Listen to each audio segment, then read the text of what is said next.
काबिल इतने कि बड़े से बड़े तुर्रम खान एंकर्स के भी उनके सामने हाथ पैर फूल जाते हैं और उनके सामने ज्यादातर सभी दानिश्वरान और बुद्धिजीवियों को एहसास कमतरी का शिकार होना पड़ता है। और इस तमाम सिलसिले के दौरान दुनिया ने देखा कि मुल्क का मुसलमान हुकूमत के खिलाफ असदुद्दीन ओवैसी की जुर्रत को सलाम करता है। मुल्क के सारे सेकुलर दल ये याद रखें कि आज के वक्त में हिंदुस्तान के मुसलमानों के पास एक ऐसे रहनुमा ओवैसी के तौर पर मौजूद है जिनकी काबिलियत से न सिर्फ हमारा मुल्क बल्कि पूरी दुनिया वाकिफ है, जिनको हमारे प्रधानमंत्री भारत पाक जंग यानी ऑपरेशन सिंदूर के बाद दुनिया के सामने अपने मुल्क के अजीम हिंदुस्तान की तर्जुमानी करने के लिए 150 करोड़ लोगों में से चुनते हैं, जो काबा शरीफ में रो रो कर कसम खाकर कहते हैं कि मेरा बीजेपी से कोई नाता नहीं है, जो मुसलमानों की बुलंद आवाज बनकर संसद में अकेले दहाड़ते, जिनको संसद में हमने उस वक्त रोते हुए देखा जब मजहब इस्लाम के खिलाफ कानून बनाए जा रहे थे और उस वक्त मुसलमानों की वोट से जिंदा रहने वाली सारी सियासी जमातों के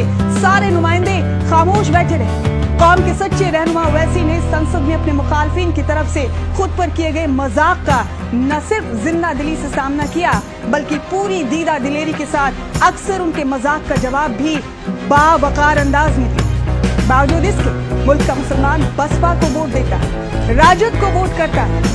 जेडीयू को वोट देता है, आम आदमी पार्टी को वोट देता है, जेएमएम को वोट देता है, ममता बनर्जी को देता है, वाम दलों को वोट करता है और कांग्रेस को करता है, लेकिन अपने सच्चे हमदर्द ओवैसी को नहीं करता। और ये सब देखकर अगर कोई इस मुगालते में है कि हिंदुस्तान का मुसलमान कितना बेवकूफ है जो ओवैसी के रूप में अपनी सच्ची रहबरी को पहचान नहीं पा रहा है, तो अपनी गलत फहमी दूर कर ले, क्योंकि ये सब इसलिए कि जब कभी 2014 के सियासी वक्त को हिंदुस्तान की आने वाली नस्लें खोल कर पढ़ेंगी तो महसूस करेंगी कि एक ऐसा दौर था जिसमें हिंदुस्तान की आवाम सियासी तौर पर मजहबों में तकसीम हो गई थी और उस दौर में भी मुल्क के मुसलमानों ने सेकुलरिज्म का पर्चा बुलंद रखा।